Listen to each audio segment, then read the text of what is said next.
13h, 14h. Europe 1, 13h. Avec Céline Giraud sur Europe 1 et aujourd'hui Yvan Rioufol et Olivier D'Artigol, Céline. Et à 13h47, j'avais envie de vous entendre sur Emmanuel Macron. Ça faisait longtemps qu'on ne l'avait pas entendu, n'est-ce pas? Vous trouvez? Non, je plaisante évidemment. Emmanuel Macron qui a répondu à Bernard Arnault et aux autres grands patrons qui s'étaient indignés, on s'en souvient, d'une surtaxe de leurs entreprises dans le budget de François Bayrou.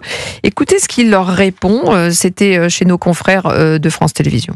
J'entends beaucoup de débats en ce moment en France qui me paraissent fous. Je crois, mais quand on dit faut taxer les entreprises, faut faire mal à l'innovation. Vous lancez un appel à nos capitales d'industrie, ils veulent parfois délocaliser ou s'en aller. On l'a entendu il y a quelques temps. Vous leur dites quoi? Restez ici. Soyez patriotes vous-même. Donc menez le débat. Un appel ce soir à ces patrons, à ces capitaines d'industrie. Je vous ai parfois pas assez entendu ces 7 dernières années quand on menait les réformes des retraites. Et là, quand ils disent on s'en va, qu'est-ce que vous faites? Je leur dis expliquez plutôt tout ce qu'on a bien fait pendant 7 ans. Parce que c'est trop facile d'être planqué dans son bureau et de dire c'est bien, faites le travail, mais on le dit pas trop fort. Donc vous avez pris votre téléphone pour Xavier Niel, pour Bernard Arnault? Je vous le dis là ce soir, c'est la meilleure manière de parler aux gens.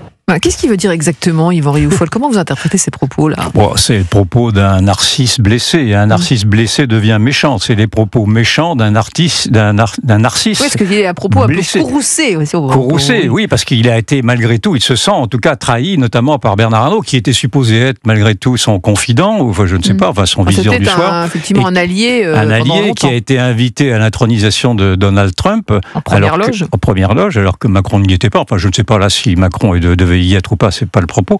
Mais en tout cas, on voit bien qu'il y a une blessure de la part de ce président qui, après s'être fâché avec son peuple lui-même, je me souviens comment il traitait les gilets jaunes en les traitant de foules haineuses, il est en train de se fâcher maintenant avec les grands patrons, alors même qu'il avait été élu, intronisé. Soyez patriote vous-même, dit-il. Oui, il est. Mais facile. Vous savez, moi, j'ai toujours en mémoire cette phrase qu'avait dite Manuel Valls en 2017 à son intronisation en disant Emmanuel Macron est méchant. Emmanuel Macron n'a aucun code, n'a aucune limite. Il peut être d'une méchanceté absolue.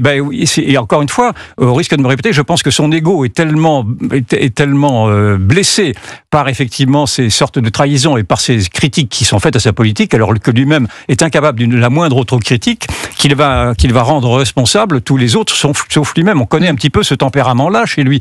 Et donc, c'est une faille psychologique, d'ailleurs. Et donc, ça rappelle vous, simplement que ça le dessert de s'agacer comme ça? Ça l'isole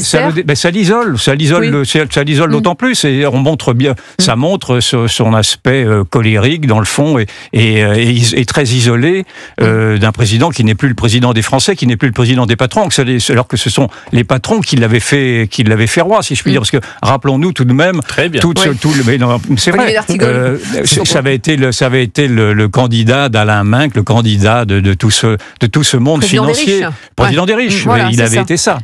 Olivier D'Artigol, sur ce côté, je trouve que peu et doit mieux faire encore, mais là c'est bien.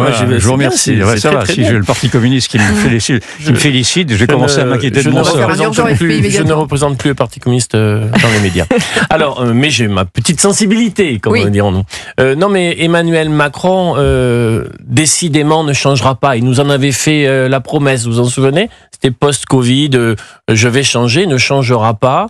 Et donc là, nous avons en effet un retour d'une parole qui ne peut plus être jupitérienne depuis ce fiasco de la dissolution, mais qui nous dit, je ne comprends absolument pas comment des personnes, en l'occurrence le monde patronal, et encore le grand patronat, je ne parle pas des PME, PMI, alors que j'ai fait une politique depuis 2017 qui vous est ô combien favorable, avec la fiscalité sur le capital, avec ce qu'on a appelé la politique pro-entreprise, politique de l'offre, comme on dit, mais comment, après cette politique menée depuis 2017, vous ne pouvez pas déclencher une hola à mon apparition dès que j'arrive. Comment vous ne pouvez pas si, comme il l'avait dit à une époque, si Bibi s'en occupe pas, Bibi c'était lui, personne ne va le faire. Donc c'est un peu ce qu'il dit. Ça fait 7 ans qu'on bosse, c'est trop facile d'être planqué dans votre bureau. Où est-ce que vous étiez pendant les réformes des retraites? Mais je pense que dans ce crépuscule macroniste, les marchés financiers, les hauts patrons sont déjà à la recherche de leur futur candidat et Emmanuel Macron va en effet vivre ce temps que d'autres présidents à la fin d'un second mandat ont pu connaître,